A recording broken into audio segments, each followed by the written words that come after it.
Baik, ada dua jenis sujud sahwi sebagai tambahan, dan dua jenis ini diriwayatkan langsung oleh dua orang sahabat berbeda.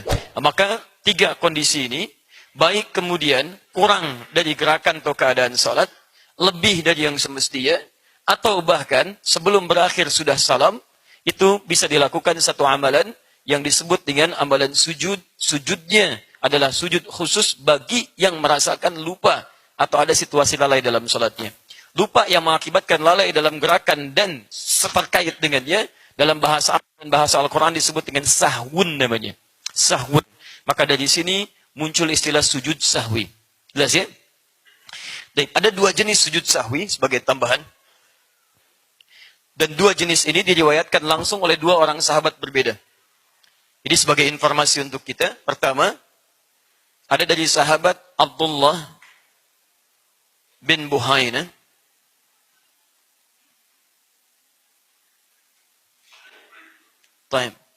Yang kedua, ada dari sahabat Abu Hurairah radhiyallahu ta'ala anhu.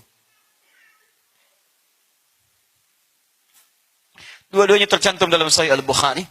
Satu nomor hadis 1224, satu nomor hadis 1229. Dua-duanya sahih. Juga yang ini ada di hadis Muslim, nomor hadis 570. Yang ini mengajarkan sebelum salam, yang ini menunjukkan setelah salam. Jadi sujud sahwi bisa dilakukan misalnya sebelum salam, bisa dilakukan kemudian setelah salam. Ini poinnya. Paham ya? Sampai di sini bisa dimengerti? Nah, kapan kemudian rincian sebelum salam dan setelah salam? Itu ada beberapa turunan, ada beberapa kondisi.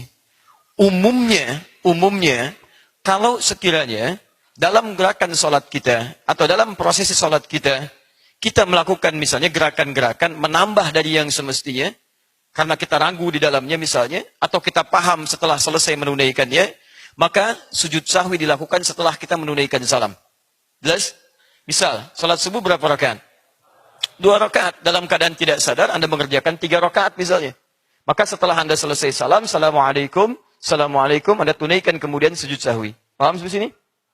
Baik, jika kondisinya dilakukan misalnya, dalam keadaan sedang sholat, kurang dari semestinya, atau seperti kondisi tadi misalnya, baiknya dia bukan kondisi yang sebelumnya, jadi sebelum kita menyelesaikan sholat, kita ragu apakah ini 3 atau 4, atau kurang dalam mengerjakan satu bacaan tertentu, maka atau gerakan tertentu, maka Anda kerjakan sujud sahwinya sebelum menunaikan salam. Di Anda setelah tahiyat selesai, Anda tunaikan kemudian sujud, dan Anda bangkit, Anda sujud, Anda bangkit, Anda salam.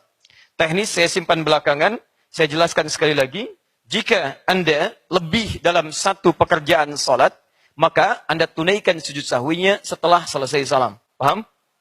Baik, yang kedua, jika Anda tunaikan kemudian salat, saat dalam pekerjaan itu merasa kurang sebelum Anda kemudian selesaikan, atau tidak melebihi batasan yang telah ditetapkan, maghrib 3, Anda rasakan 2 misalnya, Anda sempurnakan kemudian, maka sebelum salam Anda tunaikan sujud sahwi. Paham sampai sini? Baik, yang ketiga, jika kondisinya adalah seperti kejadian barusan. Kejadian barusan, jadi belum sampai kemudian rakaat sempurna, kemudian imam menunaikan salam. Lalu bangkit lagi sempurnakan rakaat yang ketiga, maka dalam kasus ini yang paling kuat pendapatnya sungguhnya setelah selesai kemudian menunaikan salat, salam kanan dan kiri baru kemudian menunaikan sujud sahwinya. Tapi dalam dua hal ini, pendapat yang paling kuat di antara para ulama dari detil yang tadi tidak banyak mempersoalkan mau dikerjakan sebelum salam silahkan, mau dikerjakan setelah salam silahkan. Jadi kalaupun Anda bingung misalnya dalam kondisi saat dalam keadaan salat, Anda boleh memilih apakah Anda akan kerjakan sebelum salam atau Anda kerjakan setelah salam. Jelas sampai sini? Baik. Jadi jangan sampai Anda bingung, Anda sujud sahwi lagi gitu kan? Setelah Anda sujud sahwi, Anda bingung, Anda sujud sahwi lagi. Nah, tidak ya? Itu tidak perlu dikerjakan. Paham ya? Jadi silahkan Anda kerjakan sebelum salam atau setelah salam. Detailnya nanti kita bisa turunkan seperti apa yang tadi kami jelaskan. Tapi poinnya adalah, ini barangkali pelajaran, sujud sahwi dikerjakan pada umumnya dengan 2 kali. Jadi satu yang pertama dikerjakan, kemudian setelah itu dia bangkit, kemudian dia sujud lagi, dia bangkit lagi, langsung kemudian salam. Baik, apa bacaan yang disampaikan? Kita detilkan teknisnya. Misal, saya mau kerjakan sujud sahwi sebelum salam. Setelah selesai kemudian tahiyat, lalu kemudian kita bacakan sampai ujungnya dengan minta 4 perlindungan. Setelah mengatakan innaka hamidum majid, Allahumma inni a'udzubika min adzabi jahannam wa min adzabil qabri wa min fitnatil mahya wal mamat wa min syarri fitnatil masih ad-dajjal. Misal, kemudian saya ingin sujud sahwi sebelum salam, maka saya sujud langsung takbir. Allahu Akbar. Turun. Imam An-Nawawi mengajarkan dalam kitab Rawdatul Talibin, misalnya beliau sampaikan di antara bacaannya adalah misal subhana man la yanamu wa la yashu. Bismillah. Subhana man la yanamu wa la yashu wa la yashu.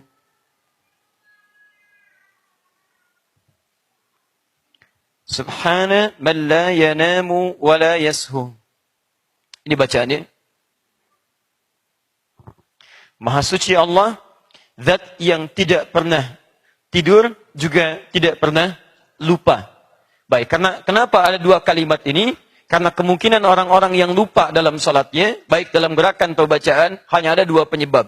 Yang pertama adalah ngantuk. Dari ngantuk itu kemudian tidak bisa konsentrasi dalam salatnya. Pernah kejadian Anda salat subuh kemudian tidak konsen? Baik ya? Subuh sebetulnya 2 rakaat, tiba-tiba jadi 3 gitu kan? Baik, atau dalam keadaan salat malam, ada rasa kantuk masih terasa, dan itu mempengaruhi keadaan salatnya. Yashu, ya lalai yang disebabkan bukan karena kantuk, macam-macam. Macam-macam, karena banyaknya pikiran, karena ada sesuatu yang mengejutkan, karena bacaan-bacaan yang kemudian menghadirkan gambaran tertentu dalam praktek salat, disebut dengan sahwun namanya. Yang ini yang dibacakan oleh Anda, begitu Anda kemudian turun pertama, Allahu Akbar, langsung Anda katakan, Subhana man la yanamu wa la yashu. Anda bangkit lagi, Allahu Akbar, duduk, langsung kemudian Anda sujud lagi. Anda katakan lagi, diulang 2 serupa, doa yang serupa, Anda bangkit lagi, setelah bangkit, langsung Anda kemudian salam. Tidak perlu mengulang bacaan tahiyat yang semula. Jelas ya? Baik. Ini baik dilakukan sebelum salam, ataupun dikerjakan setelah salam. Taib. Kalau kemudian Ustaz, saya kerjakan, dan saya tidak tahu kalau itu dilakukan dalam keadaan 2 kali misalnya, saya kerjakan 1 kali, karena ketidaktahuan yang saya sebabkan, maka bagaimana kemudian kondisinya? Orang-orang yang tidak mendapati pengetahuan, maka dia masuk dalam kategori orang-orang ma'dzur, ma'fu anhu. Orang yang termaafkan karena ketidaktahuannya. Dan dihukumi dia dengan kadar ketidaktahuannya dan sah ditunaikan salatnya. Dan dilengkapilah kemudian dengan menunaikan amalan-amalan salat sunnahnya. Paham sampai sini? Baik, semoga ini menjadi bekal bagi kita. Kalau satu saat teralami peristiwa serupa, bacaannya sudah paham, gerakannya sudah paham, dan waktu kita mengerjakannya juga bisa dipahami. Baik, saya cek dulu ya, untuk memahamkan kesimpulan yang sempurna. Kalau terjadi orang lupa dalam keadaan salatnya, lupanya misal menambah gerakan dari gerakan semestinya, maka kapan dia menunaikan sujud sahwi? Sebelum salam atau setelah salam? Baik. Jika dia lupa dalam salatnya, dalam kategori kurang mengerjakan gerakan bagian dari gerakan salat, atau dia ragu-ragu apakah ini sudah sempurna jumlah rakaatnya, maka kapan dilakukan sujud sahwinya? Sebelum. Jika dia menyadari bahwa apa yang ia kerjakan dalam salatnya, misalnya lebih daripada apa yang semestinya. Seperti subuh 2 rakaat, tiba-tiba dia kerjakan 3 rakaat. Kapan sujud sahwinya? Setelah. Baik, cukup bagus. Jika seseorang salam sebelum waktunya, maka kapan dilakukan sujud sahwinya?